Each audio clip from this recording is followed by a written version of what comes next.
Hey, this is just a quick introduction or pre-roll here.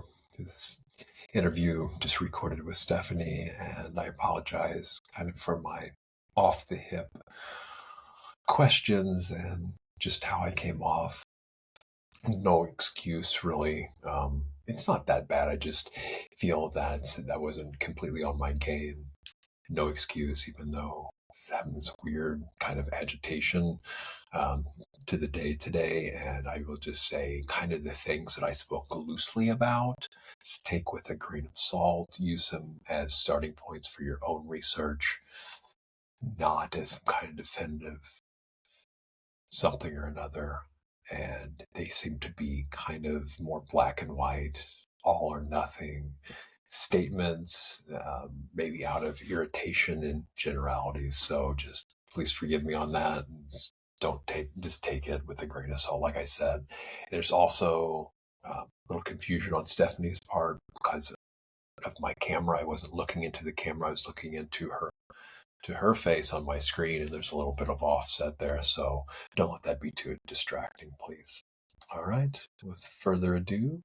Without any further ado, enjoy our little chat here. Wholeness, welcome. This is Josh of Inner Skilled and Integrating Presence too.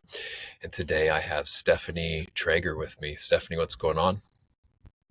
What's going on? Well, our world is shifting like tectonic plates, and we are feeling all sorts of friction and igniting possibility. Right. Well, yeah, thanks for joining here. What I usually do at the beginning is the format is who's Stephanie? What kind of work does she do? Hmm.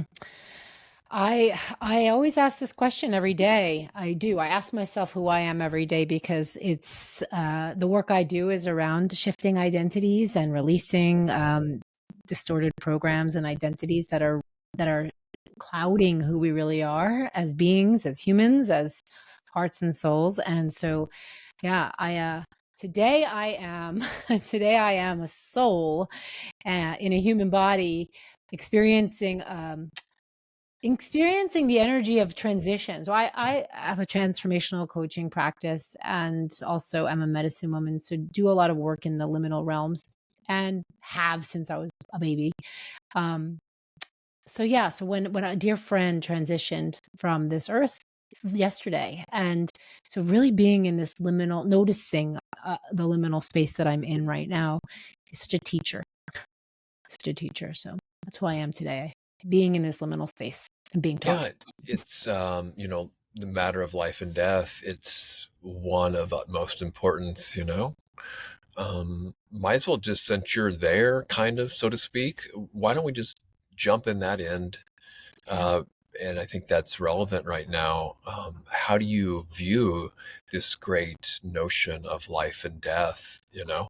Um, and Yeah. I usually take the long view, like lifetime after lifetime. I mean, Mhm. even it's nothing to believe, but it's something to consider because I feel the way we view and align in the world and move in the world, it makes a huge difference if we're into a notion of, okay, there's a possibility of we could be going, lifetime after lifetime after lifetime from inconceivable time almost. Yeah. And that's a potential to go on and on.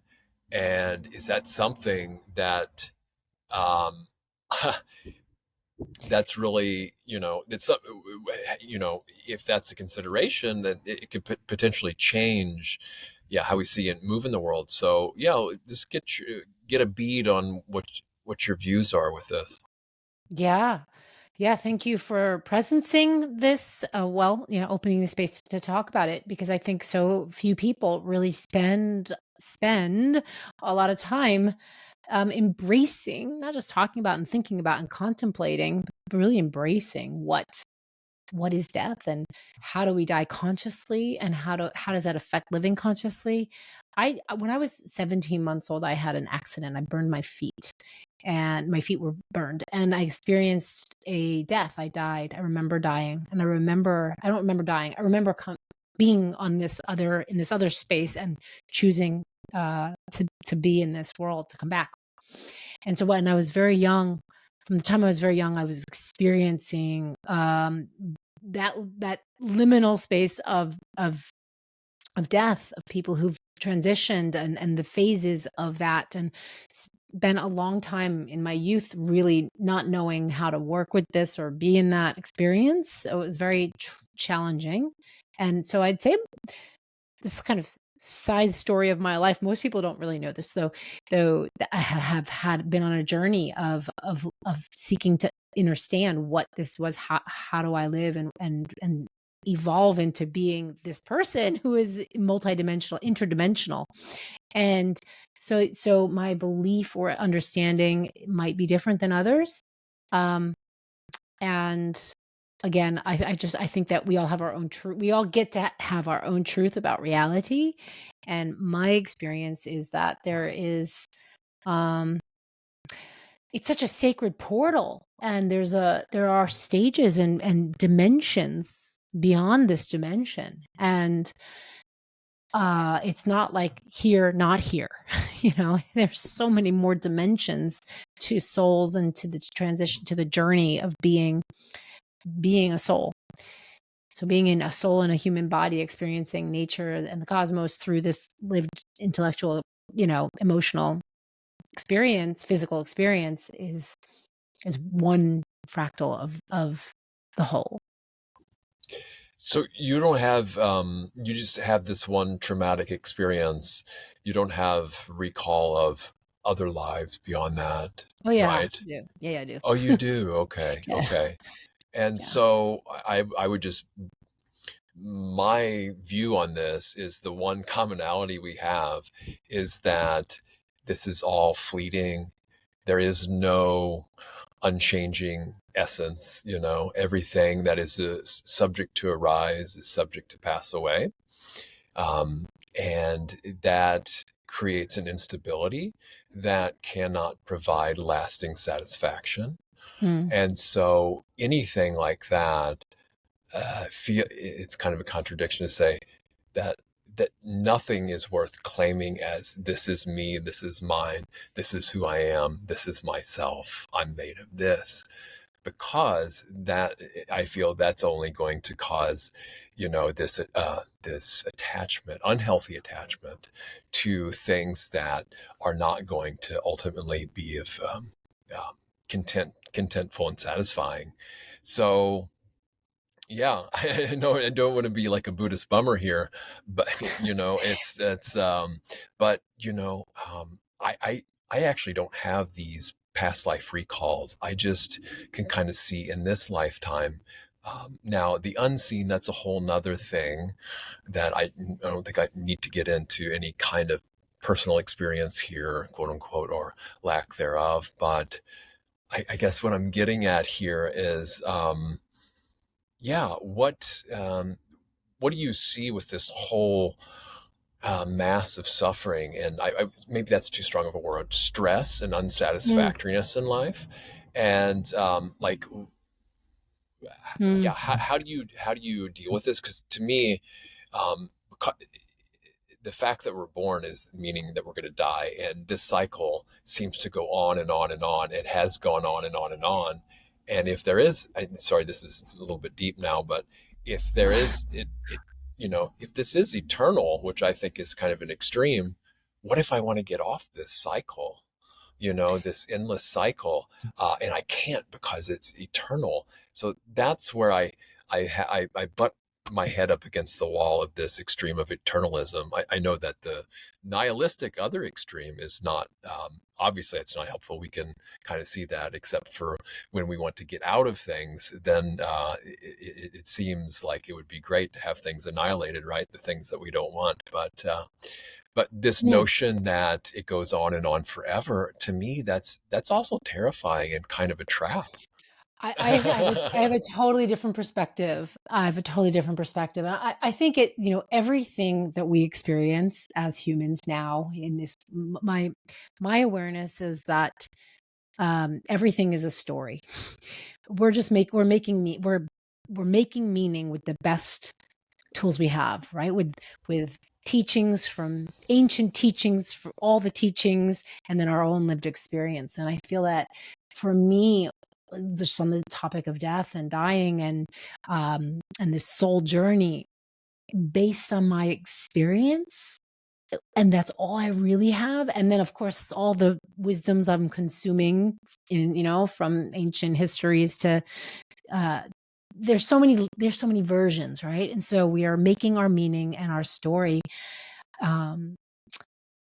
based off of programming, right? Based on our lens. Our lens is it's like a program with codes. I see this as an incredibly magical time with so much beauty and miracles. The fact that we're talking now and that my eyes are blinking and that I can smell things and think is a miracle. And so I practice. I'm not always on it. My practice is really is seeing the beauty and seeing the miracles. And while there's deep suffering, these are programs that even through ancient times, on and on and on, there are ancient civilizations pre-antiquity, pre what we even know, right? We only know what we are seeing and being fed. Well, in a way. you're a solipsist, right? You just kind of make it up as you go along. There is no real truth. People can say what's true or what's not. There is no definite truth. Well, no, I mean, I think I have my truth, Yeah, that's perception. That's, like you said, a story. So, I mean, yeah, I guess, where I'm getting at, I guess, is what I found helpful with this is what am I clinging to? What am I clinging to that I can let go of? Because this notion that I will just say that's my truth, and I get it to a certain point, but in a way, if I can just say, oh, that's not my truth or something like that. But if there is more of a definitive, like 2 + 2 does equal 4 kind of thing, then I can just, there's really no incentive to behave ethically. If it's just, that's what I feel is true, but I don't feel that's true. But, what if there is, you know what I mean? So to me, this is kind of a solipsistic nature. And what does that mean? What does that mean? Solipsistic, there is no truth. It means that I just decide what I want to do and what I find is my reality. Of course, we co-create our reality, I feel. But I would actually say, like, if someone said, "What's your spiritual path?" Like, my path has been shamanism since I was very young, because I'm just, my nature is earth. I speak to trees. I am nature. We are nature. And so for me, the quest is to understand, like, who are we and why are we here? It's not like, oh, what's my truth, right? It's like, who are we and why are we here? So studying all of the ancient texts and possibilities. I mean, think about the yugas, the ancient Vedics, and what the teachings are on the different yugas and epochs in time and the transitions of human consciousness. So for me, it's less of a like, well, my truth is whatever the truth is, because I'm like on this path and I'll just like make it up. I'm sort of studying what are all of the mystics, the ascended masters, the Buddha, what is what does it all actually say at the highest level? Because there's all the trickle down of the meaning we're making, right? I'm not saying this is right or wrong. This is just my path is to see what are they all saying that aligns, right? In all the traditions at the highest mystical level. Well, that's all concept, that's what we're talking. All that stuff is concept. The all is our 5 senses in the mind. The mind and mind objects, that's the all. So, of course, for the human incarnation, there's nothing really beyond our senses and the mind. The mind will encompass everything else. That's the raw moment to moment experience. But my level of realization is not at the point where I can delve into mind moment by mind moment, what's going on an ultimate level. I'm nowhere close to that, or the Mm, ultimate materiality either. So everything we're talking about here is conceptual. So that I can understand. So when it is mm, conceptual like that, what is helpful? What is the most skillful? And I think one of the things that is most immediate is the heart qualities, yeah. these heart qualities that we can actually have an energetic reality to. I feel is that's an immediate energetic reality.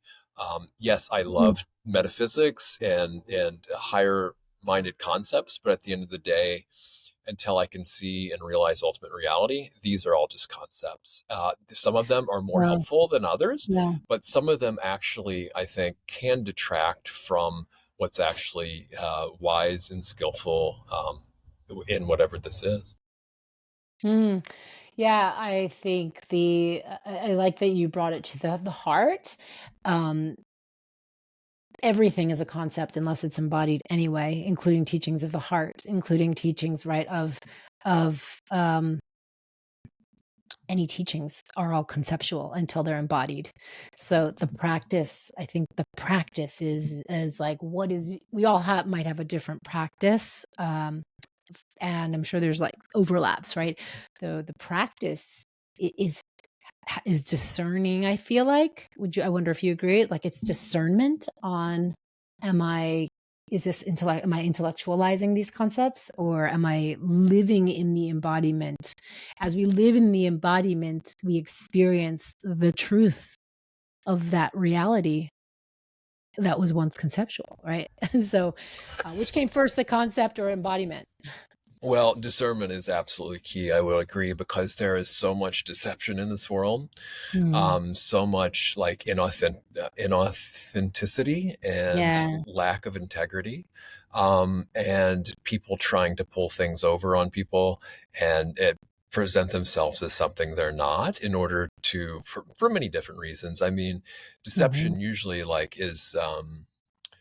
It's either to get back at somebody, or I think is more my experience, thank goodness, is that it's there for people to protect themselves and they don't know much of another way to stay safe, so they'll use deception. Or this even goes down to little white lies and stuff, because we can be, Mm, I can't speak for anybody else, but if I were to use a white lie, it's usually because of laziness, and mm, it's just easier to tell a little white lie than to actually be creative with being straightforward and truthful and honest. But mm. well, and and then I'll let you say something to that. But I want to go into, I don't know if this is the right transition here, but we talked a little bit before the show or emailed about lawyering, and I'm really fascinated how that fits in.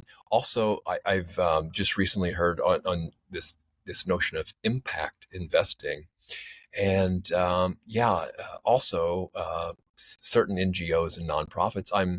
I'm really interested in this space and how these can fit into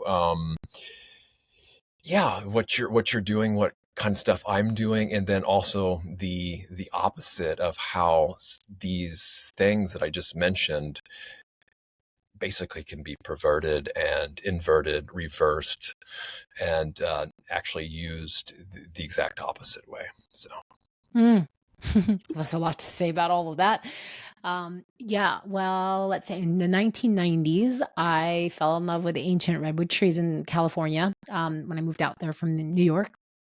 And I found myself involved in activism, spent about 7 years there, in all manner of activism, from tree sitting, living in building platforms in big, giant, ancient trees, climbing up with harnesses in the middle of the night and living there for months, to coming out and doing more grassroots organizing, lobbying in the state capitol, and to protect the ancient forests and the ecosystems. In the 90s, so they were starting to really clear cut. They were not starting; they were clear cutting these beautiful unprotected forests. So, a friend of mine was killed by a logger, And that prompted 6 of us who are activists to partner with 3 lawyers. In California, you could become a lawyer without going to law school through doing an apprenticeship. You register with the state bar, and it's a real thing. So we formed a law school and a law firm, and we were suing these multinational company that was responsible for my friend's death. And as well as so we had 4 lawsuits going on. And that was my law school for a few years. And then I ended up moving back to New York to go to formal law school because there wouldn't be reciprocity. Like I wouldn't be able to leave California and practice. And I came back to New York, and 9/11 happened like 2 weeks later. And my school was downtown, like 4 blocks away from, so I was completely in in it. And I actually wrote the whole thing in my journal 4 days before leaving California. So moments of precognition, like how do we explain that? Clear, crystal clear, like knowing. And then days before it happened, having my friend who was killed by the logger, David Gypsy Chain, he was like with me on the subway. And he kept showing up, and I kept seeing him, and he was with me on the subway going downtown the morning of 9/11. So that's a whole other story, though. That really created a lot of chaos, and it was very challenging moving from living off the grid in Northern California back to New York, like to New York City, while all this craziness, pollution, like you can't even believe. It was challenging. And that was it was a rough 12 years.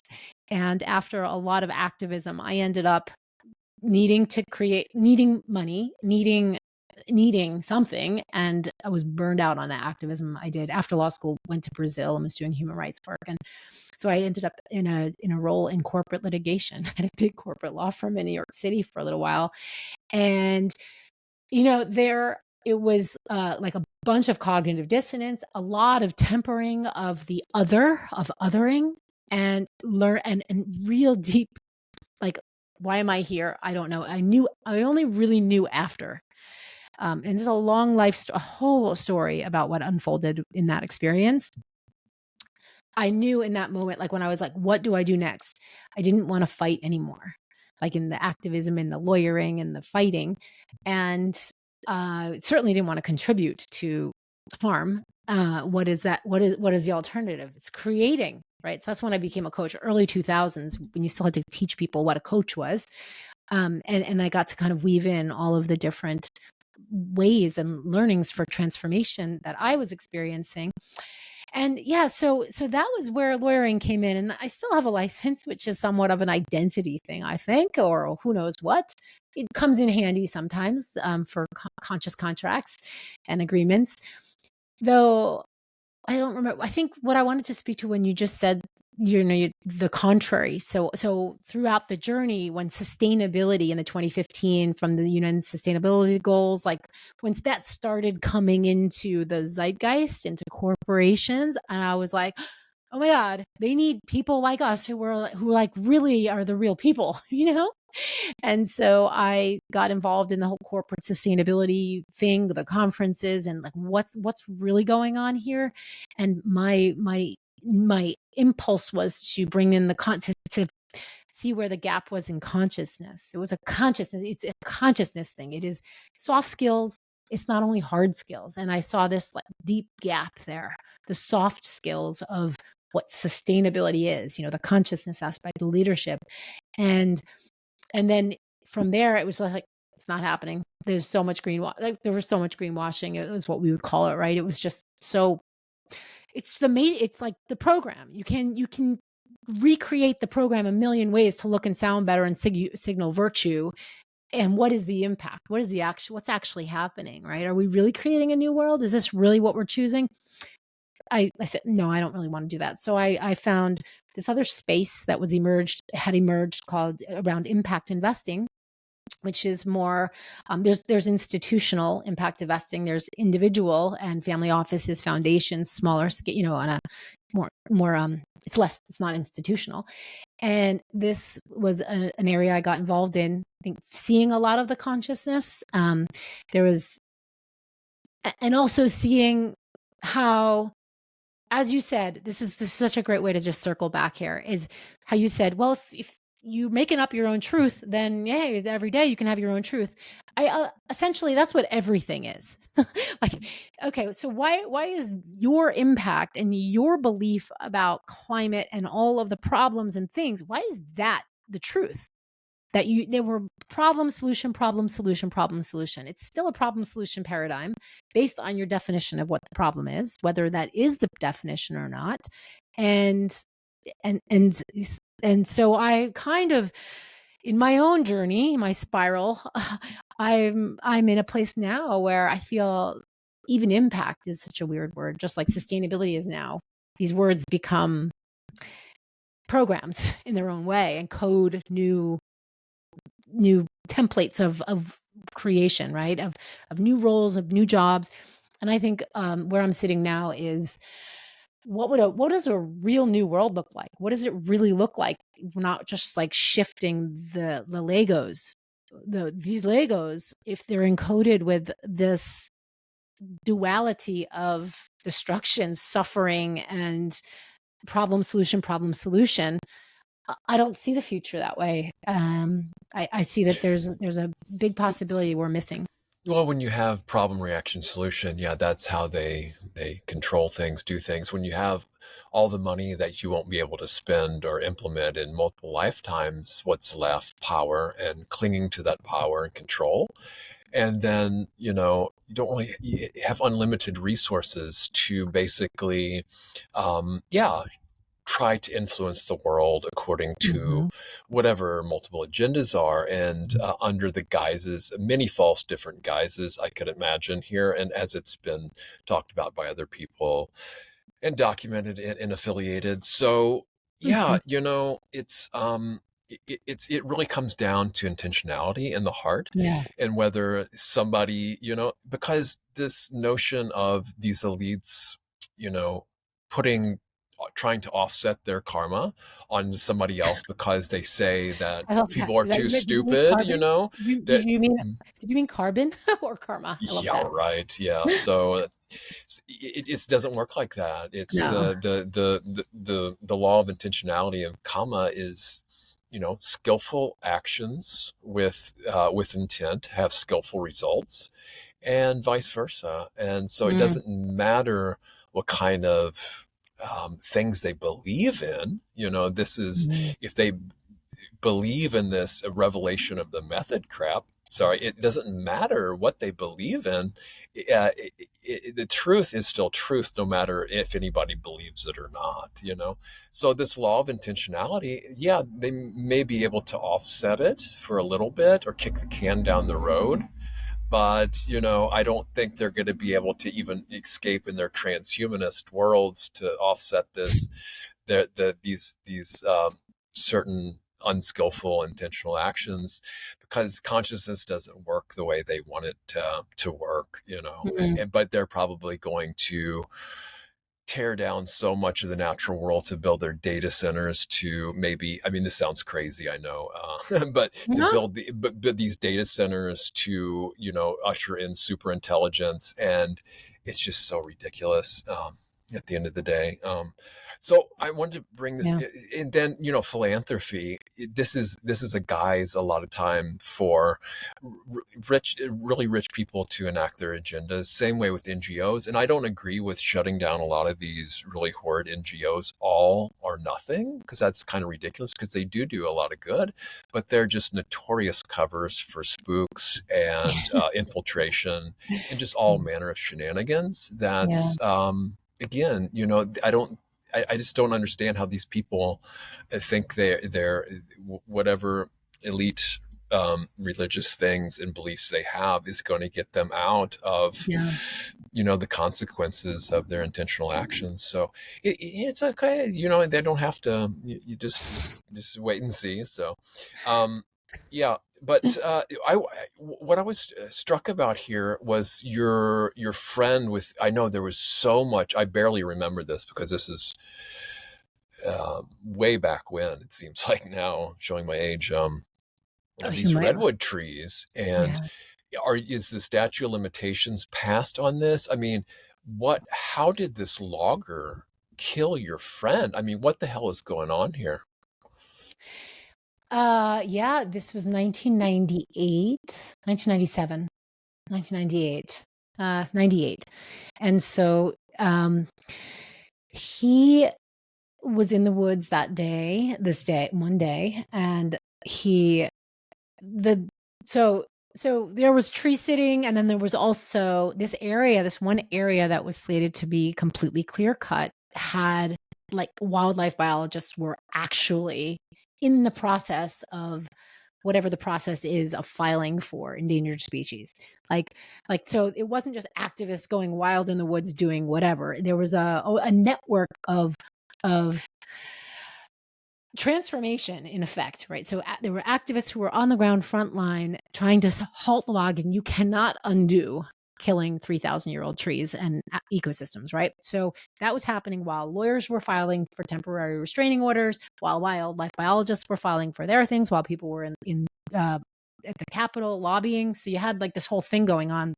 And my friend David was in the woods that day trying to stop the loggers, and there was a group of people, and there was a videotape of a very angry, we all knew each other, the loggers, they hated the activists, but it wasn't even their fault, really. It was the company.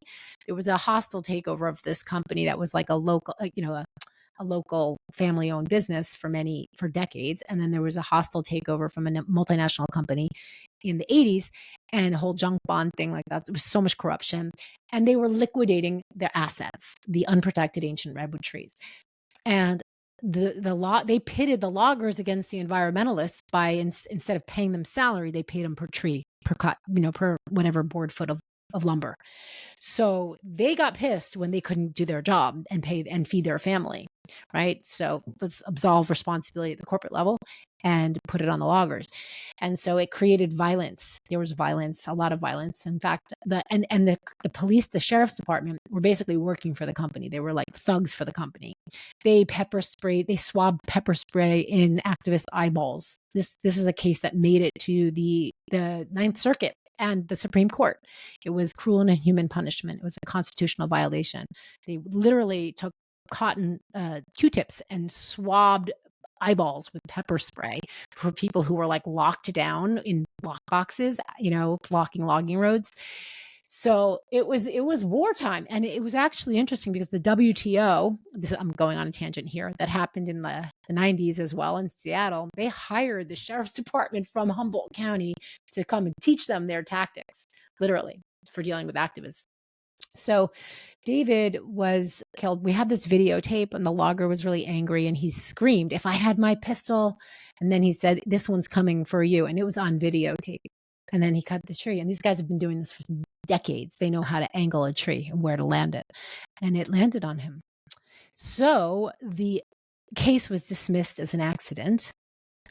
And then we ended up representing his mother in a wrongful death lawsuit. And they ended up settling. And yeah, so the tree is still there. The rest of the forest is cleared. And there was a settlement. Wow. Thanks for sharing. I'm so freezing cold right now. This is ridiculous. I'm shaking. It's maybe more than cold, but it is a little chilly now. But anyway, I'm in Prague. So yeah, I can't help but wonder, this is what kind of the unseen forces that can be behind things like this, but I don't want to go into that unless you're like psychic and can psychic evaluate investigation on this thing, because all we really have to look at is I guess not to defend the loggers at all. I could imagine though and I've never done activist work, but I know that a lot of activists, it seems, gets burned out, and there's actually a lot of hate and resentment in activism too. And it's not helpful. It doesn't make what the other party's doing right, but it's the people that divide and conquer that don't have their hands dirty in this, that get people to fight each other, and then they can control and then keep other people in fear, because these two groups of people don't know how to handle these. And so they're behind the scenes, like pulling the strings a lot of times. And divide and conquer is an ancient tactic. And and they just look at people doing that, and they think these are children. They can't control their behavior. Look how they treat each other. They need rulers, and we're the ones to rule over them because they obviously can't behave themselves and take care Yeah. of themselves So when they actually do the problem reaction solution crap. exactly. So So what I would say is this: after that was decades ago, and over the many decades of having that lens and experience, and like seeing, you could see what's really going on, and then working in a corporate law firm where I'm reading their emails, like on the other complete a defense firm for one of the largest in the world. So let me tell you, at that time, I thought I was a sellout. It wasn't until after I was like, oh, that was information gathering. Like, no, it's not hearsay.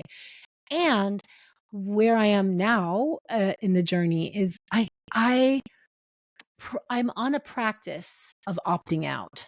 You look really cold. I'm on a practice of opting out. Now, am I 100% opted out? Now, should I have to pay to opt out of having a smart meter on my house? No. You should pay to opt in for that, right? So I think about all of these interesting positionings of like where we have to pay to opt out of things, and then what would it actually look like to really opt out of the game and then play the game from as when I want, how I want. And when you in that practice, it's a lot less suffering. It's a lot less suffering, and maybe it's a place of privilege to be there. It takes a lot of courage, I think, to right. And it's a journey that I've been on my whole life of like how and learning from other people who are successfully doing it. I don't necessarily mean like not paying taxes and whatever, right? Like that's one form. I'm really more talking about spiritually, really spiritually, you know? yeah, opting out, I think that's where it starts. Some people are now talking about exit and build too, Yeah. so I kind of have a foot in both of these worlds. I don't owe any taxes, but I have to spend so much of my time filing for them and getting someone else to actually do it because that's just not my thing. Yeah. So yeah, it's pretty ridiculous, some of the system things. And then you get into these pursuits that people are doing, not free man on the land, but looking into admiralty law and Hmm. the huge amount of things people are doing in the legal system to really pin down what the hell is going on with admiralty law and Mm. just common law. I don't even know all the terms because when you talk about law, it's all about using the exact proper terminology and Yeah. definitions and stuff like that. And I would just drown in that. I could spend the rest of my life researching that and testing that. And my hat's off to people who are testing things like that and doing that. And then I hear stories of letting one person win a certain suit, then they go teach everybody else, but then that doesn't work Yeah. for everybody else. And so this world Have is you very played in the interesting. insurance? Have you played in Oh my insurance? gosh. Like health, The like the well, the insurance terminology. companies that insure the insurance companies, Yeah. and derivatives, all the house of cards that is the derivative market. Yeah. So yeah, it's just the rabbit hole so deep. And at the end of the day, what's really important in this life, Yeah. what should we be spending our, and that's one degree of agency, at least it seems like we do have, is what we pay attention to and how we pay Yeah. attention to it and how we view the world and our view, and then how we respond to it. And that includes not responding to. So these are the things that we do seem to have some sense of choice in the matter. Yeah. Yeah, I love that. And like again, it's like discernment and choice, um, sovereignty, agency.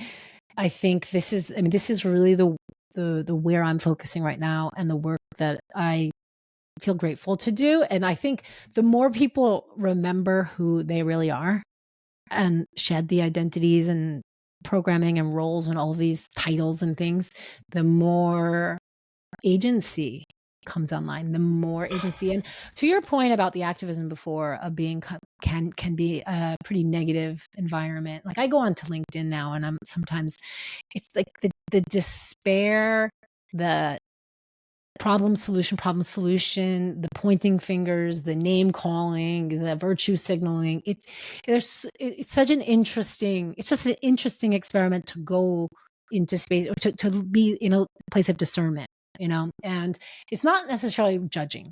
It's not really judging. It's just discerning. And when you can see it for what it is and opt out of it, opting out for me, practice right now that I work on, because it's not easy.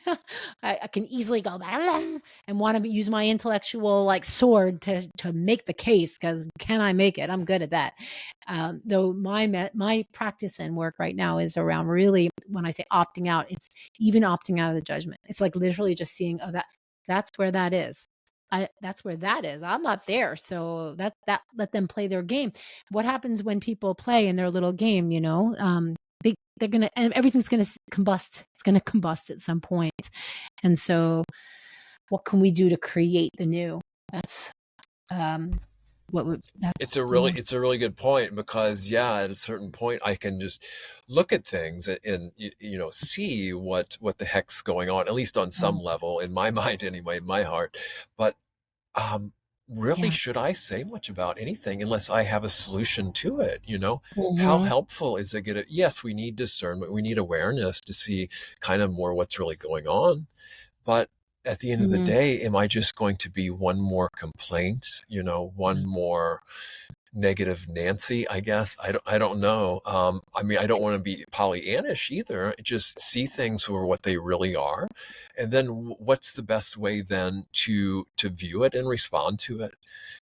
Yeah, well, I think it's a Mhm. frequency, right? It's a, if I mean, we live in a world of sound is a frequency, but form, everything is energy, right? When we get to the what are the teachings? What is the truth about reality, the fabric of reality? And it's beyond even intention.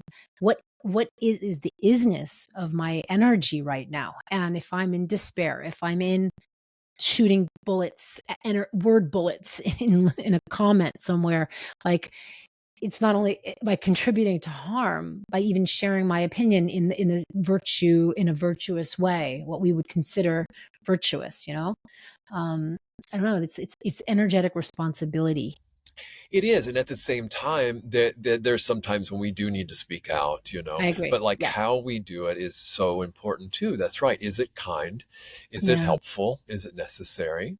Is it, and I fall way short of this, is it the right Mm. time to say it? Does it create Yeah. concord, or does it create Hmm. division?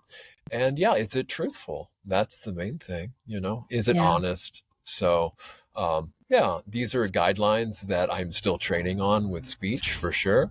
But it's a good reminder. I teach a course called with a module on the vocabulary of increase, because our words are all our prayers, right? Every word is a prayer. It's a frequency. It's an offering. And I spent a lot of time with indigenous communities. One beautiful tribe, I'll presence their names as the Kogi people in Colombia, in the Sierra Nevada mountains in Colombia. Very, very tapped in cosmic, ancient civilization that still remains in spiritual tact. And one of the beautiful teachings is the word is fire. There's good fire and there's bad fire. And so what is the fire that we're spreading? Um, what is the fire that we're spreading? And how we speak in every word choice is an offering, or It really is, when it's the energy behind words, and especially in certain situations, it's even more vital. And you being a lawyer, the utmost importance of this. So when you walk into a courtroom or you're doing certain lawyering procedures, it all hangs on the word, right? the To the italics. T. Yeah, I mean every little thing, Yeah, capital letters, yeah. lowercase, way beyond my pay grade here, but it is of absolute, utter vitality and importance the way the system is set up, as far as I know, which I don't know much about. But Well, of course, imagine having conscious contracts. So if you do need an agreement, a written agreement, imagine that you are literally taking, of course, like incorporating the law that needs to be there, and illuminating it in a way that is a conscious agreement that illuminates roles and responsibilities, rights and responsibilities in a way that feels really good. That's like a union. That's like a pact between people or organizations, versus versus like the come from being adversarial to begin with. And it's so different. It's like the energy pops off the page of like love. Let's create divine union, versus enemy. I shall protect myself. Well, union and pact, there's a big difference, I feel, between those two. A pact is a serious thing that you're getting into. A concord. I like this notion of a concord. It's a little bit less intense, I think. But Yeah. union, of course, that is it's an interesting word. One, too. This maybe the unified field, if we're getting into spirituality, or I love this word interconnectedness, because there is really no separation when we come down to it. Everything is interconnected and interpenetrates. So yeah, that's why our thoughts, our actions, and our words, they do have a huge impact and Yeah. effect, and especially when they're done intentionally too. So Yeah.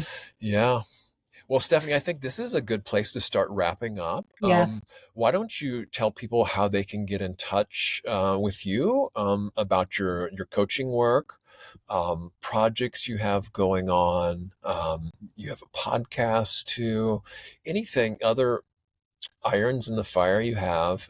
Anything else you want to draw people's attention to, and then take folks out on a final message here. Okay.